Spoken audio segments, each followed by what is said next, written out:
திருவண்ணாமலையில் கார்த்திகை தீப திருநாளை முன்னிட்டு மகாதீபம் ஏற்றப்பட்டது. இதில் பல்லாயிரக்கணக்கான பக்தர்கள் கலந்து கொண்டு பக்தி முழக்கமிட்டு அண்ணாமலையாரை வழிபட்டனர். பஞ்சபூத ஸ்தலங்களில் அக்னிஸ்தலமாக விளங்குவது திருவண்ணாமலை அருணாச்சலேஸ்வரர் கோவில். இங்கு சிவபெருமான் தானே திரியாக நின்று மகாதீபமாக எரிவதாக பக்தர்களின் நம்பிக்கை. இந்த ஆலயத்தில் ஆண்டுதோறும் கார்த்திகை மாத தீப திருவிழாவின் போது 2668 அடி உயர மலை உச்சியில் மகாதீபம் ஏற்றப்படுவது வழக்கம். தீப திருவிழாவையொட்டி இன்று அதிகாலை கோவிலில் பரணி தீபம் ஏற்றப்பட்டது. இதனைத் தொடர்ந்து மகாதீபம் மலை உச்சியில் ஏற்றப்பட்டது. அங்கு எடுத்து செல்லப்பட்ட கொப்பரையில் மாலை 6 மணி அளவில் மகாதீபம் ஏற்றப்பட்ட போது அங்கு குடுமியிருந்த பல்லாயிரக்கணக்கான பக்தர்கள் அண்ணாமலையாருக்கு அரோகரா என பக்தி முழக்கமிட்டு வழிபட்டனர்.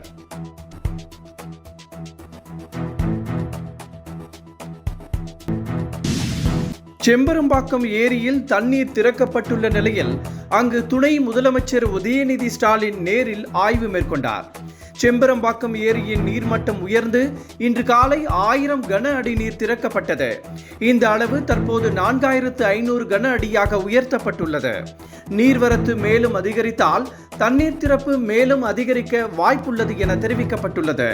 செம்பரம்பாக்கம் ஏரியின் நீர்மட்டம் உயர்ந்தால் வெள்ள ஆபத்தை தடுக்க அரசு தீவிரமாக கண்காணித்து வருகிறது. இந்த நிலையில் துணை முதலமைச்சர் உதயநிதி ஸ்டாலின் செம்பரம்பாக்கம் பகுதியில் ஆய்வு மேற்கொண்டார்.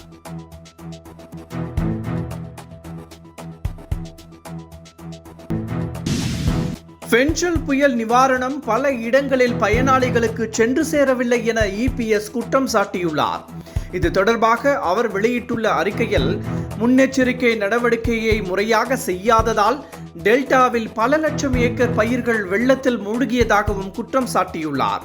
கடந்த 2 நாட்களாக பெய்த மழையால் பாதிக்கப்பட்டுள்ள தென் மாவட்டங்களுக்கு அரசு தங்குமிடம், உணவு ஆகியவை வழங்க வேண்டும் என்றும் இபிஎஸ் வலியுறுத்தியுள்ளார்.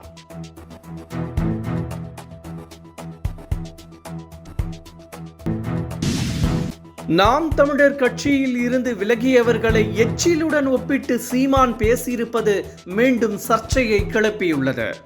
டங்ஸ்டன் சுரங்கத்திற்கு எதிராக மதுரையில் நடைபெற்ற நிகழ்ச்சியில் பேசிய அவர் தனது வளர்ச்சியை தாங்க முடியாமல் ஆடியோ, வீடியோ உள்ளிட்டவை வெளியிடுவதாகவும் கட்சியில் இருந்து துப்பி அனுப்பப்பட்ட எச்சிலை எடுத்து திமுக வளர்ப்பதாகவும் சீமான் விமர்சித்துள்ளார்.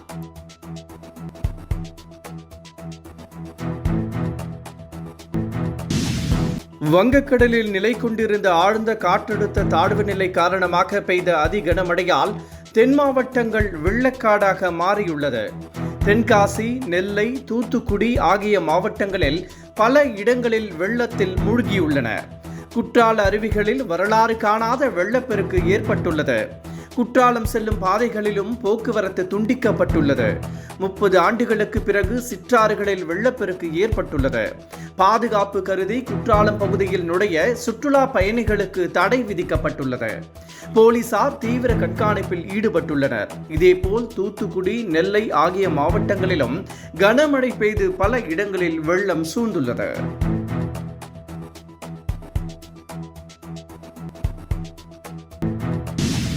தமிழகத்தில் பெய்த மழை டெல்டா மற்றும் தென் மாவட்டங்களை புரட்டி போட்ட நிலையில் மதுரை மாநகரிலும் பல இடங்கள் தண்ணீர் காடாக காட்சியளிக்கிறது.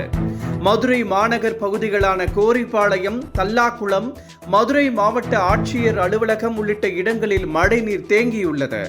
பிரசித்தி பெற்ற மீனாட்சி அம்மன் கோவிலை சுற்றிலும் மதுரை வீதிகள், கிழக்கு ஆவணிமூல வீதி உள்ளிட்ட பகுதிகளிலும் தண்ணீர் குளம் போல் தேங்கி நிற்கிறது. மழை நீரை தாண்டி சென்றுதான் சுவாமி தரிசனம் செய்ய வேண்டிய சூழ்நிலை ஏற்பட்டுள்ளதால் வெள்ள நீரை அகற்ற வேண்டும் என பக்தர்கள் கோரிக்கை விடுத்துள்ளனர்.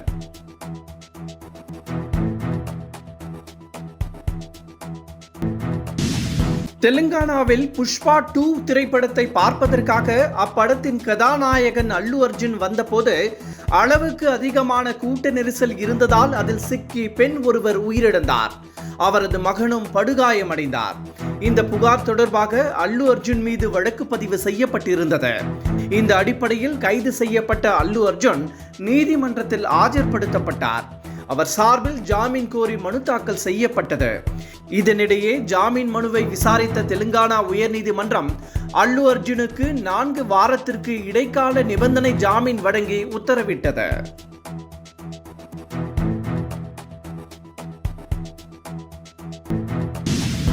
அரசியல் அமைப்பு மக்களின் மனங்களில் நம்பிக்கையை விதைத்துள்ளதாக பிரியங்கா காந்தி மக்களவையில் தெரிவித்துள்ளார்.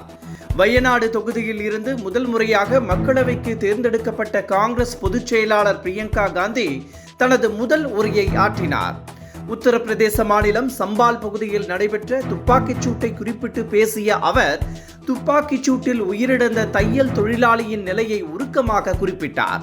அந்த தையல் தொழிலாளியின் குழந்தைகள் தன்னை சந்தித்ததாகவும் அதில் 17 வயது சிறுவன் தந்தையின் கனவுப்படி டாக்டர் ஆவேன் என கூறியதாகவும் பிரியங்கா காந்தி நெகிழ்ச்சியுடன் தெரிவித்தார்.